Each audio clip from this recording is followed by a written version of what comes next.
자, 오늘 본문에서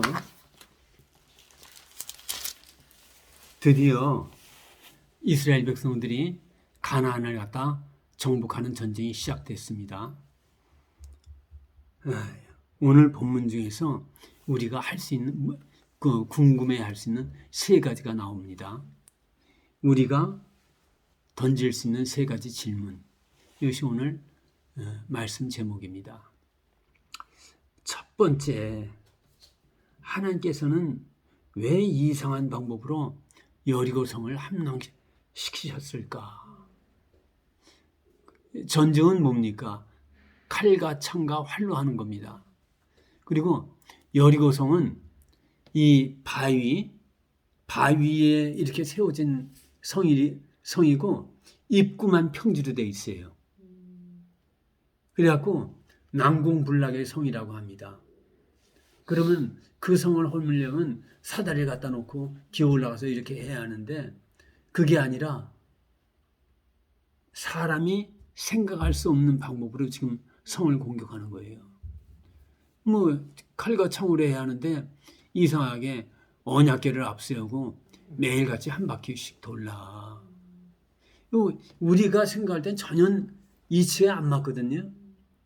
근데 하나님께서는 이상한 방법으로 전쟁을 갖다 치르신다는 얘기예요. 3절 너희 모든 군사는 그 성을 둘러 성 주위를 매일 한 번씩 돌되 엿새 동안을 그리하라. 4절 제사장의 일곱은 일곱 양각 나팔을 잡고 언약궤 앞에서 나아갈 것이요 일곱째 날에는 그 성을 7번 돌며 그 제사장들은 나팔을 불 것이며 5절 제사장들이 양각 나팔을 길게 불어 그 나팔 소리가 너희에게 들릴 때에는 백성은 다 큰 소리로 외쳐 부를 것이라. 그리하면 그 성벽이 무너져 내리리니 백성은 각기 앞으로 올라갈지니라 하시매. 8절 여호수아가 백성에게 이르기를 마침에 제사장 일곱은 양각 나팔 7을 잡고 여호와 앞에서 나아가며 나팔을 불고 여호와의 언약궤는 그 뒤를 따르며 그랬지요. 전혀 이해가 안 가는 방법으로 지금 전쟁을 하는 거예요. 왜 그러셨을까? 하나님이 오늘 말씀을 통해서 우리에게 하시는 말씀은 전쟁의 승리는 인간의 힘과 방법과 능력이 아닌 하나님의 힘과 능력과 지혜와 역사하심으로 승리하는 것이다. 그걸 갖다 한마디로 얘기하면 하나님의 은혜로 되는 것이다. 하나님의 은혜로 되는 것이지 너희가 너희 힘, 너희 능력으로 되는 것이 아니라는 얘기예요. 근데 지금 가나안 전쟁의 첫 전쟁입니다. 첫 전쟁이기 때문에 하나님께서 확실하게 그 방법을 갖다 알려주시는 거예요. 요단강을 건널 때도 그랬지요. 전혀 이해가 안 가는 방법으로 물이 범람하는 요단강을 발을 갖다 집어넣고 들어가라는 말씀을 하셨어요. 그리고 할례를 받으라는 의미가 뭐라고 그랬지요? 너희들 할례를 받으라. 이거는 가나안을 정복하는 게 너희 힘이 아닌 은혜도 되어지는 것이다. 그리고 첫 번째 실전에서 그걸 갖다 하나님이 실증시켜 주시는 거예요. 그러니까 너희들이 가나안 정복 싸움을 하는데 지금 이 여리고성을 갖다 함락시키는 것만 이런 이상한 방법을 했지 나머지는 그렇게 안 했거든요. 그것은 하나님이 말씀하시는 게 전쟁은 여호와께 속하였고 승리는 오직 하나님의 은혜로만 말미암는 것이다 하는 것을 가르쳐주기 위해서입니다. 구약은 신약의 예표라고 말씀드렸었습니다. 지금 예수 그리스도께서 갖고 오신 천국을 우리가 소유해야 하는데 에베소 1장 3절 말씀으로는 하늘에 속한 모든 신령한 복, 우리가 이제 찾아 누려야 하는데 그 누리는 방법이 너희들이 생각하는 그런 방법으로 되어지는 것이 아니라 하나님의 은혜로 되어진다는 것을 깊이 생각하라는 얘기예요.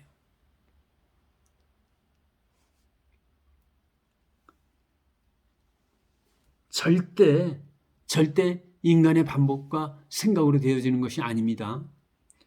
두 번째, 왜 하나님이 이런 이상한 방법으로 전쟁을 하셨는가?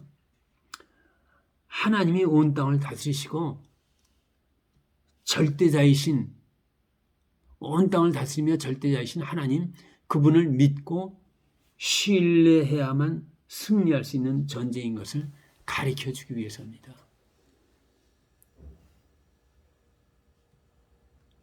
하나님만 신뢰하고 믿고 따라가야지 인간의 방법과 생각으로는 전혀 안 맞는다는 얘기죠. 가나안 7부족은 어떠한 사람들입니까? 민수기서 13장에서 보면 장대한 자라고 그랬거든요. 열정탐꾼이 그렇게 했죠. 그들 보기에 우리가 메뚜기 같을 것이다. 실제로 다윗이 싸웠던 골리앗은 그 대충 계산해 보면 2m 90 정도가 이렇게 되는 거인인데 다윗은 우리하고 이제 비슷한 이런 크기의 사람이란 얘기예요.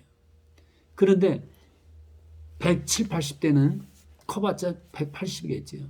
그런 소년 다윗이 골리앗하고 싸우는데 그게 말이 안 되는 게임이거든요.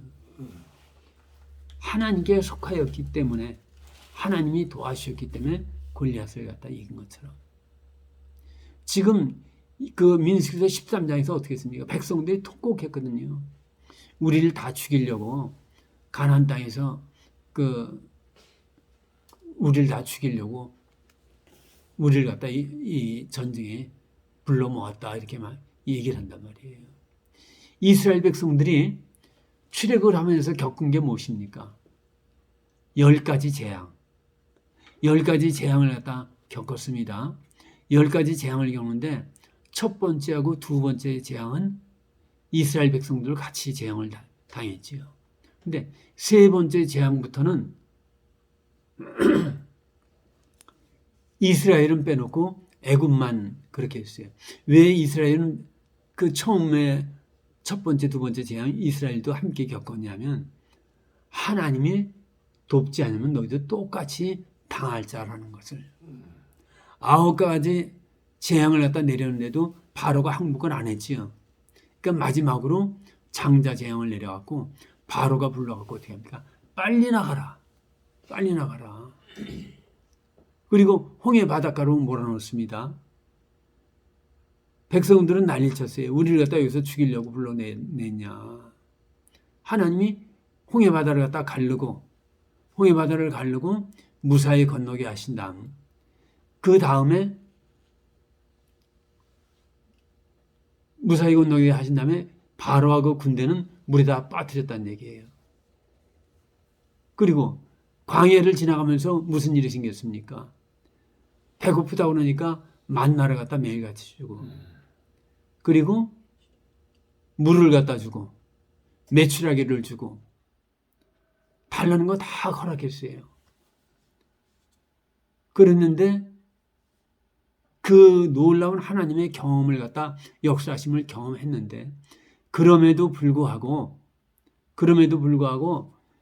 이스라엘 백성들은 가나안 백성들을 갖다 보고 와서 우리는 이제 죽었다. 그리고 밤새도록 통곡했다는 얘기예요.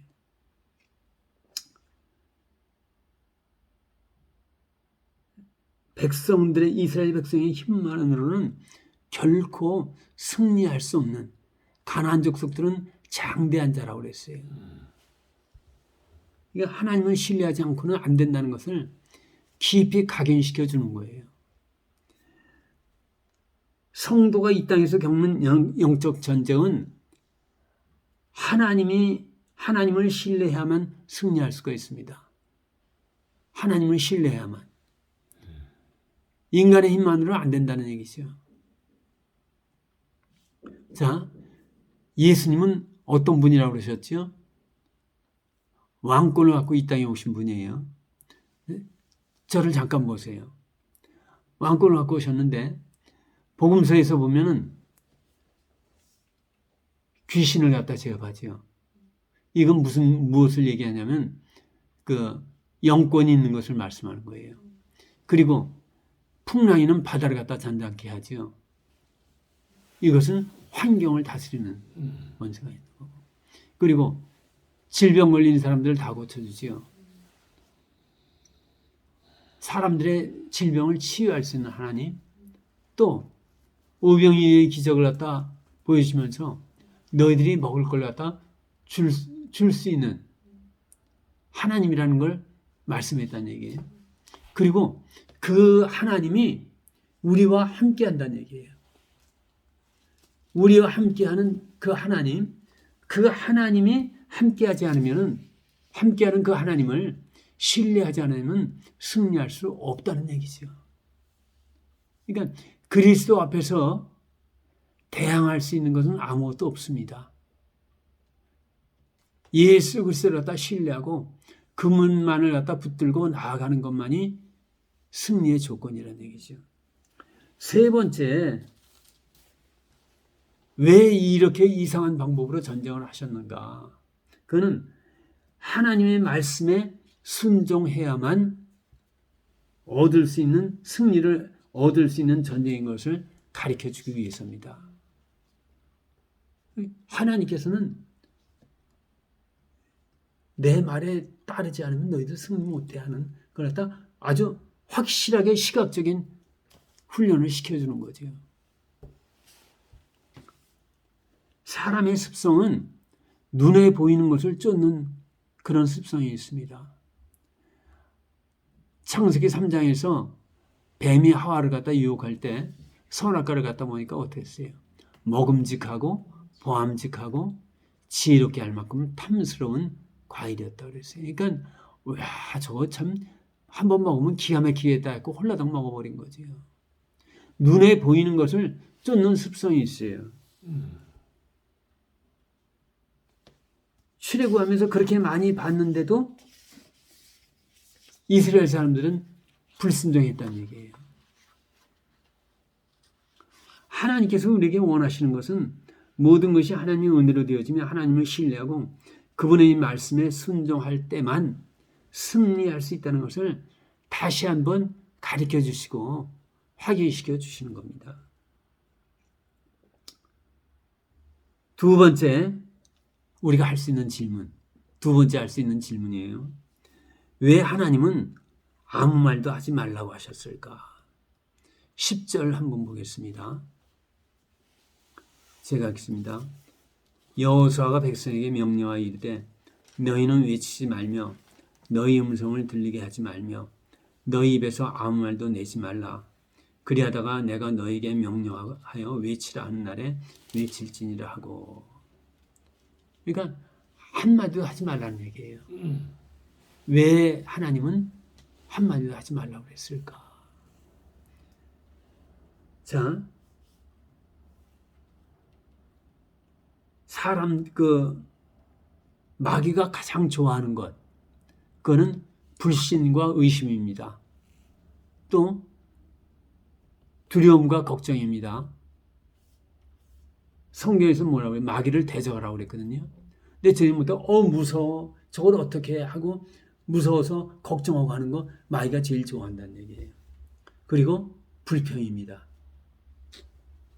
불평은 전염성이 강해요. 한 사람이 말을 하면은 그 말이 진중에 퍼지는데 3시간에 퍼지는 거예요. 그러니까 하나님이 아무 말도 하지 말라. 그리고 말은 전염되지 않는다 할지라도 전염되는 건 확실해요. 그리고 개인적으로는 자신의 몸을 불살라버려요. 그래갖고 어떤 목사님은 그 권사님 가정 한 가정에 그 문제가 많은데 보니까 권사님은 말을 많이 해서 그래요. 그래서 안 되겠다 하고 목사님이 조약돌 하나를 다 깨끗이 씻어갖고 갖다 주면서 일어났다 3년 동안 밥 먹을 때 외에는 입에 물고 있으라. 그러니까 3년 동안 그 입에 물고 있는 그 동안에 말을 안 하니까 그 집안의 모든 문제가 해결됐다는 그런 예화를 갖다 누가 하더라고요. 말을 하게 되면은 자기도 모르게 그 말에 따라서 움직여지는 거예요. 야고보서 한번 보겠습니다. 신약 성경 히브리서 다음에 야고보서가 있습니다. 373쪽. 제 성경은 373쪽입니다. 야고보서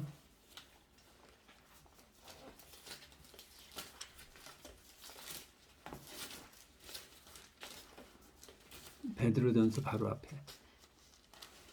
야고보서 3장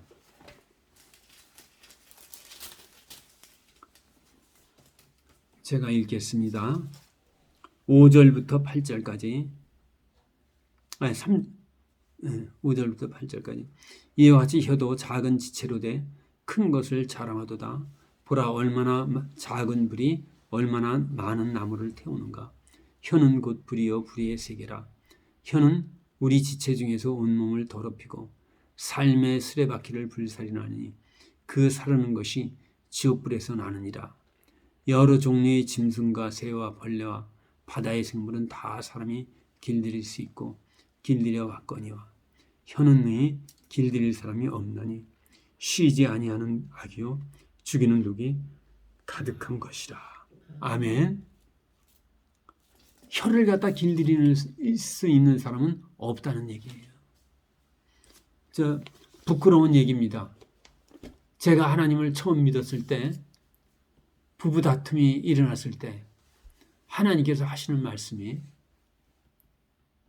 제 귀에다 대고 하신 말씀이 너 참으면은 그냥 이 다툼이 잠잠하게 그냥 흘러 지나가지만 네가 맞받아치면은 폭발한다. 한번 시험해봐라. 그래갖고 화를 내면 절대로 안 집니다. 하와는 아담에게 지려고 하질 않아요. 절대로 안 져요. 그래갖고 막 싸움이 막 일어나요. 그 다음번에 그런 일이 날 때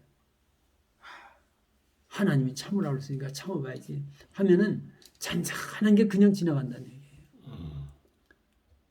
혀는 금하는 게 가장 좋고 불평은 안 하는 게 가장 좋습니다. 절대로 불평하지 말고 절대로 불평하지 말고 진주에 그 말 퍼지는 거는 잠시 잠깐이에요. 말 없는 말이 천리 간다고 그러죠. 이런 그 의미에서 보면은 지금 가나안 전쟁은 영적 전쟁이에요. 성도가 천국을 침노하는 건 영적 전쟁입니다. 똑같아요. 이런 의미에서 볼 때 혀를 가장 주의해야 할 건 목사가 제일 주의해야 돼요. 제일 많이 하기 때문에. 항상 기도 제목이 말을 갖다 반만하게 해달라고 기도를 하는데 그게 쉽지는 않습니다. 그리고 목사 다음에는 열심을 내는 사람. 열심 내지 않는 사람은 말하지 않아요. 네, 말하지 않아요. 네, 열심 내는 사람은 왜 저것밖에 못해? 왜 저것밖에 못해? 왜 저것밖에 못해? 더 할 수 있는데 왜 안 해?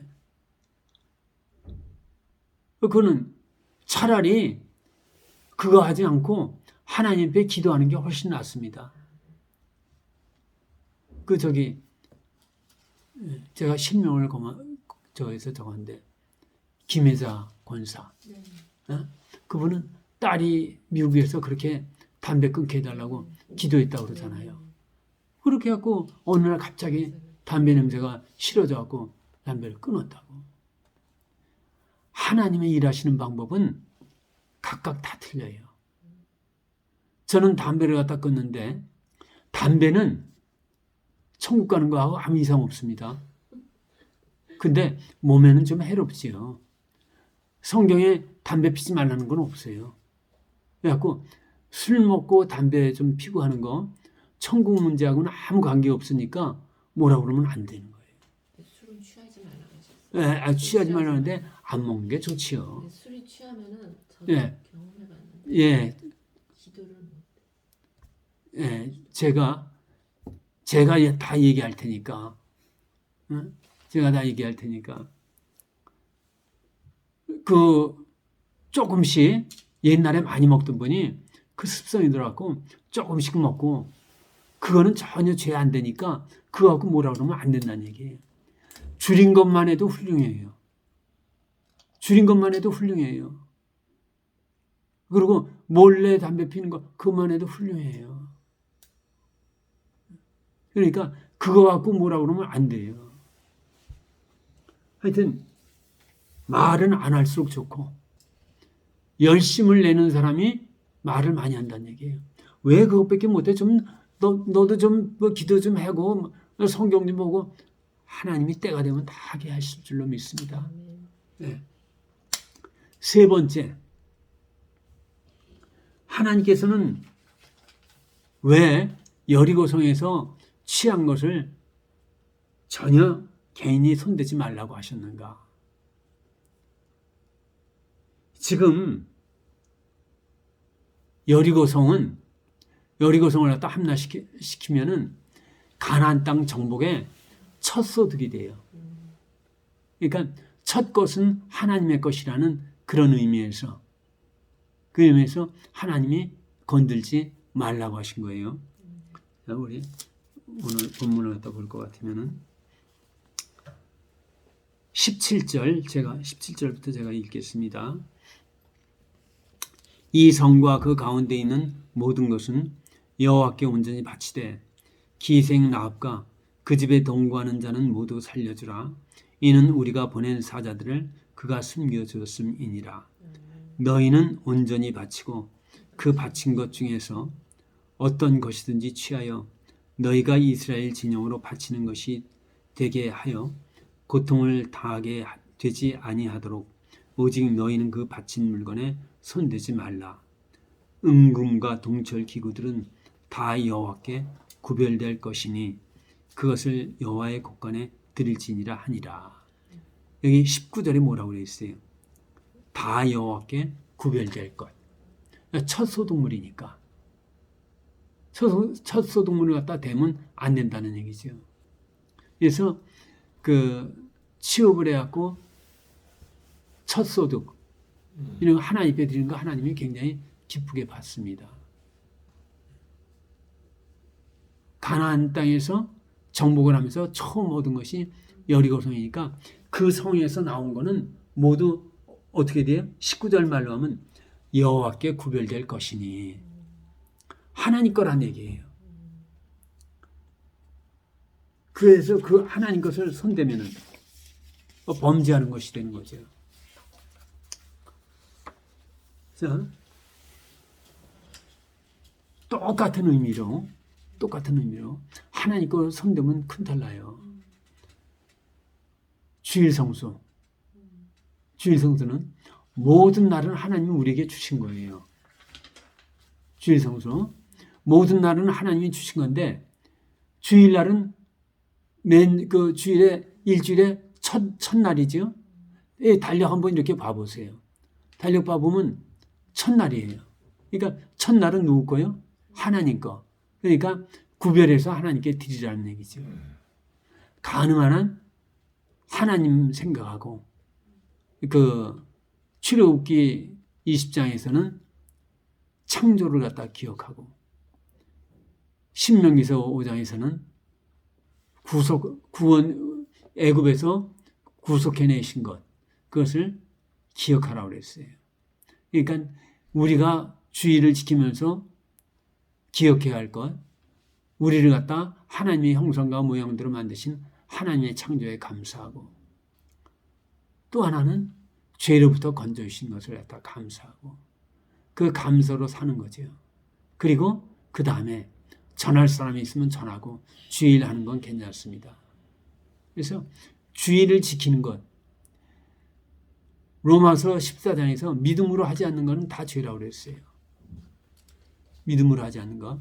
그래서 제가 여기 계신 분들 위해서 기도할 때 하나님 믿음으로 주일 예배를 드리고 그리고 11조는 분명하게 하나님께서 분명하게 이해할 것은 하나님께서 모든 재물 내게 주셨다. 그 중에 첫 것을 갖다 10분의 1을 하나님께 구별하고 하나님께 드려야 한다 했고 10분의 1은 하나님 거라고 했습니다. 근데 하나님 것을 손대면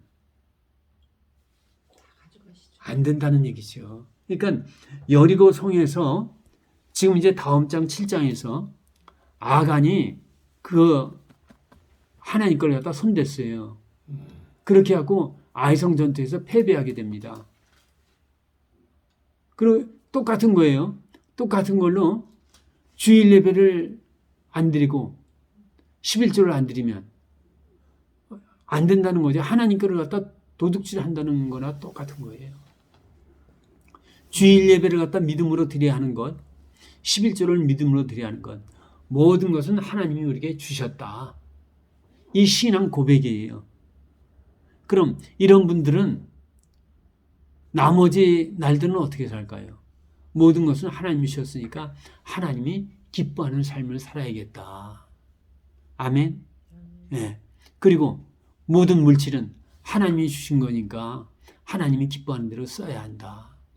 이 생각이 박혀갖고 물질을 갖다 올바로 관리하게 되지요.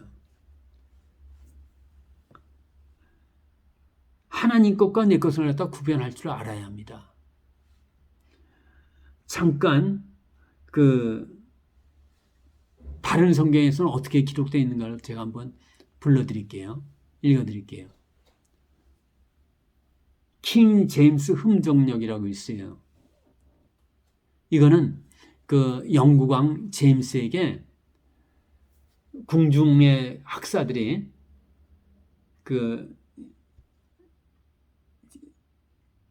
성경을 갖다 번역해갖고 그러니까 궁중에서 일하는 지식 있는 사람들이니까 학사들이니까 얼마나 세상 사람들하고는 차이가 나게 학문이 높지요. 학문이 깊은 사람들이 영국 제임스 왕에게 이 번역본을 갖다 드린다 그래갖고 1611년 번역한 성경책이에요. 그래서 그걸 갖다 참조할 때도 많아요. 그걸 갖다 한번 제가 읽어 드릴게요.